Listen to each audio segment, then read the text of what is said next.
இந்த கண்ணை பாருங்க, என்னடா நம்ம கண்ணில் ஒரு கருவிழி தான் இருக்கு, இதுல 2 கருவிழி இருக்குன்னு நீங்க நினைக்கலாம். ஆனா இது ஒரு நோய் தானாம். இந்த குறைபாடு உள்ளவங்களுக்கு கண்ணில் எதுவும் பிரச்சனை இருக்குன்னு நீங்க நினைக்க வேண்டாம். நம்ம கண்ணில் பாக்குறத தான் இவங்களும் பார்ப்பாங்களாம். இந்த குறைபாடோட பேர் பாலிகோரியான்னு சொல்றாங்க.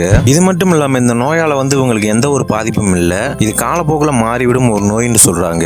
இந்த குறைபாடு உள்ளவங்களை எங்கேயாச்சும் பாத்துறீங்களா அப்படின்றத மறக்காம கமெண்ட் பண்ணுங்க. ஆப்பிள தண்ணியில போட்டா மிதக்கும், நீங்க பாத்திருப்பீங்க.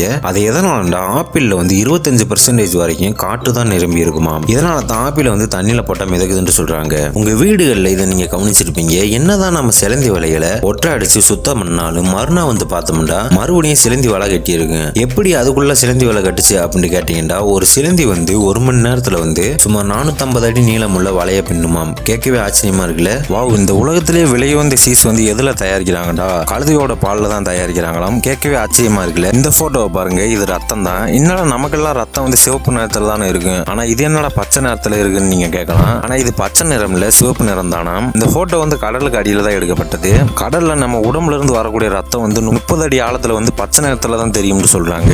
ஏன்டா கடல்ல 30 அடி ஆழத்துக்கு மேல சிவப்பு ஒளிகள் ஊடுருவி செல்லாதாம். இதன் காரணமா தான் சிவப்பு நிற ரத்தம் நம்ம கண்ணுக்கு மட்டும் பச்சை நிறத்துல தெரியுதாம். ஆனா கடலுக்கு அடியில நம்மளோட ரத்தம் சிவப்பு நிறத்துல தான் இருக்குமா. நம்ம கண்ணோட மாயை காரணமா தான் இந்த ரத்தம் பச்சை நிறத்துல தெரியும்னு சொல்றாங்க. இதை பத்தி நீங்க என்ன நினைக்கிறீங்க அப்படின்றத மறக்காம கமெண்ட் பண்ணுங்க. Thanks for watching.